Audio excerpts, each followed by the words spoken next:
down, side of up. I have no roof, windows, doors, or walls within which to abide. I have no heat, no warmth to give or provide.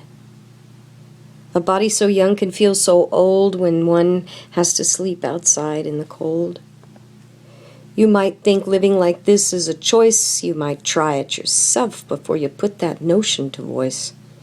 There are those whose spirits are low, and there are those who don't want you to know about their woes of living in a tent, but they do have messages they'd like to have sent. There is a place in this society where income meets impropriety, as people have to depend on those and live with what others make of rules, regulations, and roles. In nomadic form, we wander for work. At the end of the day, we're tired and hurt. Lack takes over the mind and its passion and shoves itself down deep in a poverty type of fashion, leaving you stuck in a world people won't believe exists. Just please listen, because I must persist. Somebody's got to step up and balance the scales, but I'm a Libra. That's where I'm coming from, but it's an important detail. It's doing in for the people with helping and love. I hope to see how it is. This goes hand in glove. The way we treat each other and the lesser or the poor matters so much more when love is at its core. The core of our values has the power of conscious choice to give time, love, or poverty, or just share your voice. Go make friendships with your homeless neighbor, because it's good for them and it's in your favor. Smile and say, "Hey man, it's good to see you," and remind them it's love with which you see through. We all want connection in some way or other, so why won't you take time to love one another? Love is patient and love is kind, so the universal rule of love is what makes sense in my mind.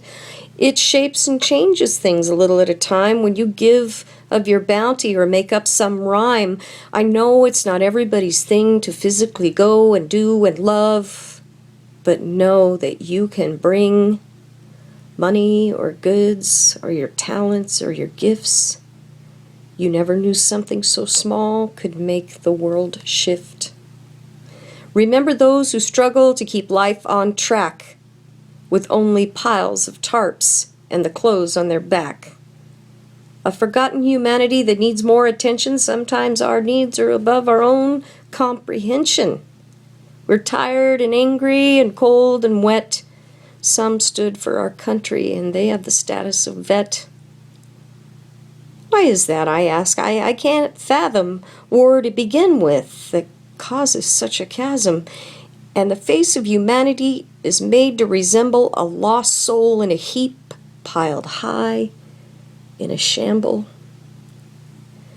Like a slaughterhouse slab of a bunch of slackers, we see them like they are our bread and butter hackers, taking something from us.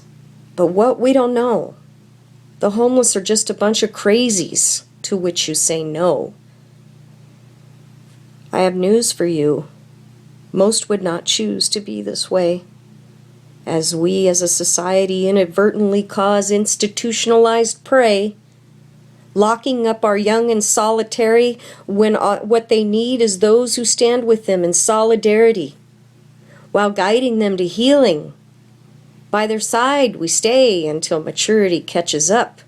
Instead we look on with dismay, never rehabilitating those imprisoned.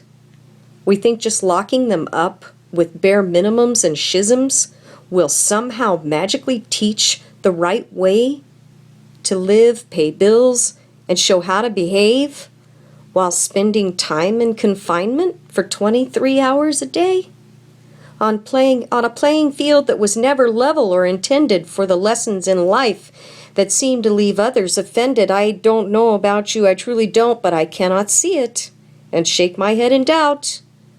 Without some action to educate and plan, loving my homeless neighbor who lives in a van, or the homeless mother with children right under your nose. If each person reached out with one act of kindness, we could somewhat manage this mess of immediate crisis. If we stepped up and called our city council, all it takes is the number written in pencil to show people matter before their names are a leaf in the concrete engraved of those whose makers they've gone to meet. You don't have to have exceptional status to help those less fortunate who seem to surround us. If you feel a question when you hand out $1 to a street corner panhandler, then please don't even bother. Because being bitter over a bill just causes the cycle of hate to keep going as both giver and receiver swallow that bitter pill. It just creates more division when you're angry at another's decision. It's hard to go back to work after being out too long. It strips you of something so devious, so wrong. You begin to lose hope. And yes, there are those who choose to turn to dope. Rock bottom is a rough journey, neatly packaged to put up your nose. It sounds like it's fun until the devastation shows. The sea of faces and homelessness are as varied as the stories of the people who live them, if they are lucky enough to be alive to tell them. We tend to compare our lives to theirs, how much better we are. We all have thought it. We've all gone that far. So don't sit on your hands, because it causes lack. Please love and give. You'll be surprised what you get back. I'm not saying do it just because of that. It's because you will truly see where being a human is at. Gabriella Duncan, Facebook.